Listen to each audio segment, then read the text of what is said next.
राष्ट्रपति Donald Trump का बड़ा दावा सामने आया है।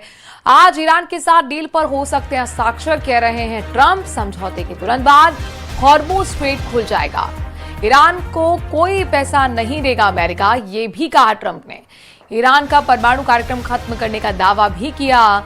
प्रोसेस फेल होने पर दूसरे विकल्प मौजूद हैं। ये एक थ्रेट, ये धमकी, ये चेतावनी ट्रंप की तरफ से दी गई है। तो बड़ा दावा यही कि आज ईरान के साथ डील पर हस्ताक्षर यानी कि सिग्नेचर हो सकते हैं, डील हो सकती है। और साथ ही ट्रंप कह रहे हैं कि समझौते के तुरंत बाद स्ट्रेट ऑफ हॉर्मुज़ भी खुल जाएगा।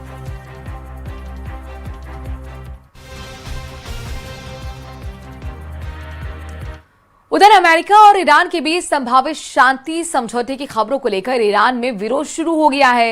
ईरान के कई शहरों में कट्टरपंथी समूहों ने विदेश मंत्री अब्बास अरगची और स्पीकर कालीबाफ के खिलाफ प्रदर्शन किया है।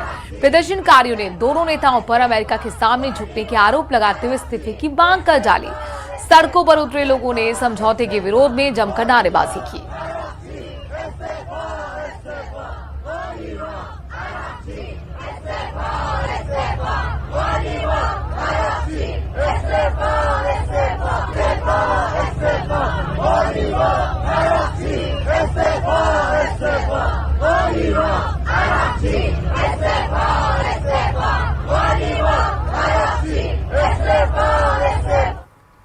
तो ईरान और अमेरिका, दरअसल पाकिस्तान ने इनको लेकर 24 घंटे में डील होने का दावा कर दिया है, जिसे ईरान ने सिरे से इनकार कर दिया है और अब दावों को महज अटकलें बता दिया है। उधर जिनेवा में अमेरिका ईरान के समझौते होने से पहले इजरायल ने बड़े हमले की धमकी देती है। नेतन्याहू ने ऐलान किया है कि जब तक वो इजरायल के प्रधानमंत्री हैं, ईरान को एटमी बम नहीं बनाने देंगे। उधर ईरान ने अपने इस्फा एटमी सेंटर के सभी एंट्री गेट्स को बम लगाकर बंद कर दिया है। इस्फान साइट के पास बारूदी सुरंग भी बिछा दी गई है और इन सब के बीच तुर्की ने इजरायल से डायरेक्ट युद्ध के सिग्नल दे दिए हैं।